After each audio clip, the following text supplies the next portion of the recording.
રામ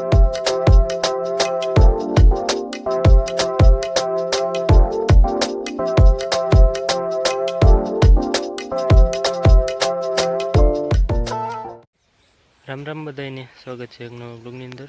હવે આપણે એકચ્યુઅલી પાણી વારવાનું છે, એટલે લીલાડો છે ને હજી કાલે નહીં પરમદી કાં ઓલે દી પાયો હતો, એટલે 2-3 દીમાં કાં ઝાર હોય જોરદાર ગતની તરત થૂકવી નાખે। એટલે પાણી વારવાનું છે ને આપણે ઉપલા ટાંકા ને બધું ભરાઈ જાય, બધું કામ આપણું થઈ જાય। આમાં એને જમરૂખ નથી, નકર આપણે લેતા જાત થોડાક। હવે પૂરા થઈ ગયા, વાં ઘરે અહીંયા નથી। આમાં તો શું હતો, ઓલો સફેદ કલરના જીવડા હોય, ખબર હોય તો બધા પાંદડાને ખાઈ જાય, કુકડાવી નાખે, એટલે એ હતું। એટલે આ કાપી નાખી જાય, પાછા મુરિયા કોરાણા હે ના, એટલે હવે જરાક ઠીક છે। એક વાંય જમરૂખડી છે, પણ ત્યાં એ કંઈક કંઈક આવે। તલનું ખેતર આપણું એ ઘટે જ નહીં અત્યારે તો તલમાં, હજી વૈધમાં છે ને તલે આવી ગયા છે। એમ જરા કંઈ રીંગણા લેવા આવ્યા હતા।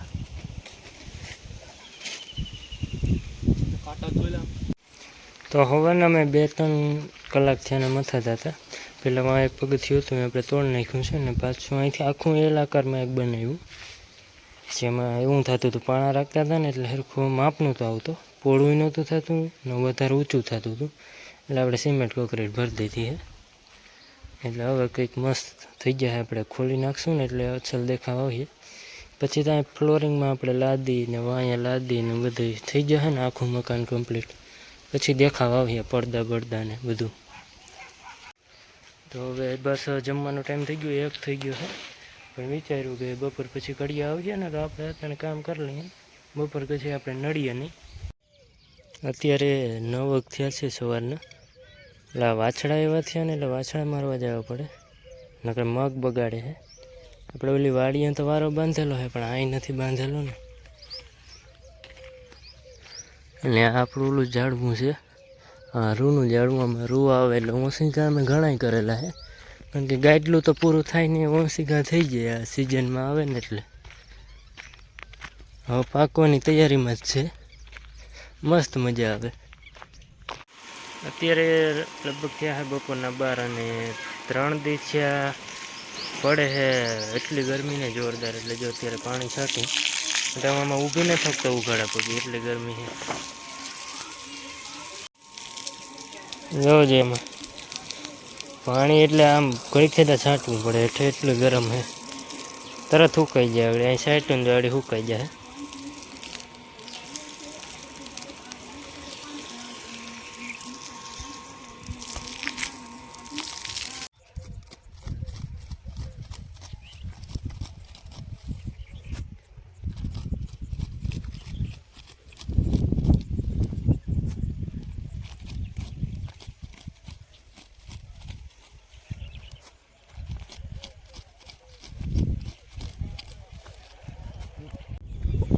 આજે મેરેજમાં જવાનું થયું એટલે આજે થોડોક કામનો પાછો લોડ આવી ગયો, બધું માંડવા લાગ્યો।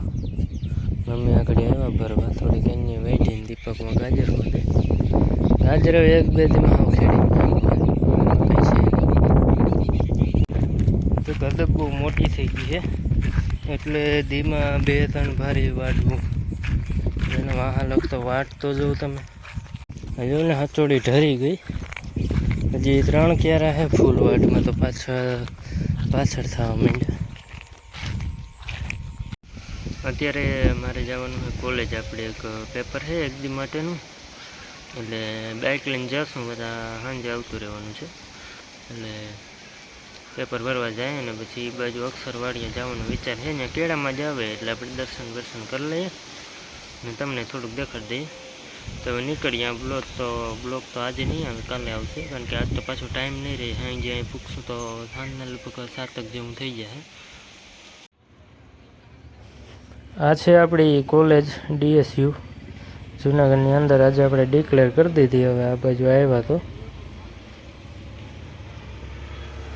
એક્ઝામ આપણી પૂરી થઈ ગઈ છે, અત્યારે 4 થયા છે, અને હું બહાર નીકળી ગયો, તડકો જોરદાર છે। સામે હે ગિરનાર, અને આપણે આવ્યા છે અત્યારે અક્ષરવાડીએ, જુનાગઢમાં હે બહુ મસ્ત મંદિર છે અને ગાર્ડન ને કેન્ટીન ને બધું છે, એટલે એન્જોય કરશું થોડીક વાર. અહીં પછી ઘરે નીકળી ગયા હું. મારો ભાઈ દીપક છે અને મારો મિત્ર છે, 3 જણા અમે આવ્યા હતા. ને આ છે મંદિર, તમને થોડું દર્શન કરાવી લઈએ.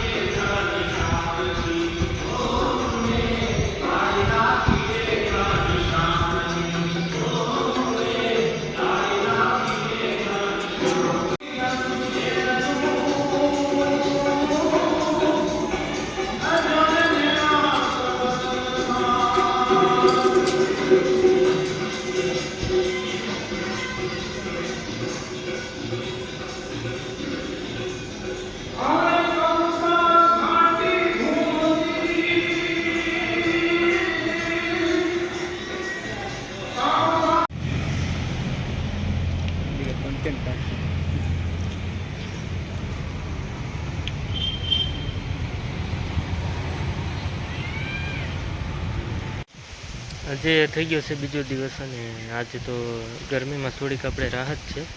કાલે તો એટલી બધી ગરમી હતી ને, એટલે વાંધો નહોતો. આપણે વહેલા નીકળ્યા હતા કાલે જુનાગઢ જવા અને પાછા સાંજે મોડા આવ્યા હતા, એટલે વાંધો ના આવ્યો. પણ આજે પવન છે એટલે જરાક સારો માહોલ છે ને, કે 2-3 દિવસ ગરમી બહુ જોરદાર હતી. જે પાણી પાઈ દીધું ને આપણે મગમાં, હજી એટલા ખેતરોમાં ચાલુ જ છે. 3-4 દી થયા મોટર હાલે, 5 દી થયા. એટલે જો મગ હવે વધશે. હવે એમાં મગ આવવાની શરૂઆત થઈ ગઈ છે. જો હવે ઉપર દેખાય છે ને, એટલે તો અઢળક આવશે. અને આ બાજુથી આપણે કંઈ મકાનનો લુક છે. અત્યારે પ્લાસ્ટર એ થોડુંક આગળ બાકી છે, પછી બહાર રબડીને એવું મારવાનું છે. પછી સોમવારથી કદાચ લાદી ફિટિંગવાળા આવશે. આગળનું કમ્પ્લીટ થઈ ગયું છે, ઉપર એલિવેશન પ્લાસ્ટર બધું કમ્પ્લીટ. હવે એક દિવાલા બાકી છે, એ આપણે પછી રાખવાની છે. બધું જ કમ્પ્લીટ થઈ ગયું. હવે હે ને કાલે આમાં રબડી પ્લસ કલર આમાં ચાલુ થઈ જાય, કલર કામ બહારનું. એ કલર કોમ્બિનેશન હું તમને કાલે બતાવ્યા, કાં પછી આવનારા વિડીયોની અંદર આપણે બતાવું. કલર કોમ્બિનેશન કેવું લાગે એ પ્રમાણે કરવાનું હોય. એટલે ખરાબ લાગે તો પાછો દઈ આવવાનો હોય, બીજો પરચેસ કરવાનો. થોડું કાંઈ રોગાનું કામ હવે આ રૂમમાં બાકી છે. બાકી તો ઓલમોસ્ટ ડન છે. હવે લાદીનું પછી બાકી રહે.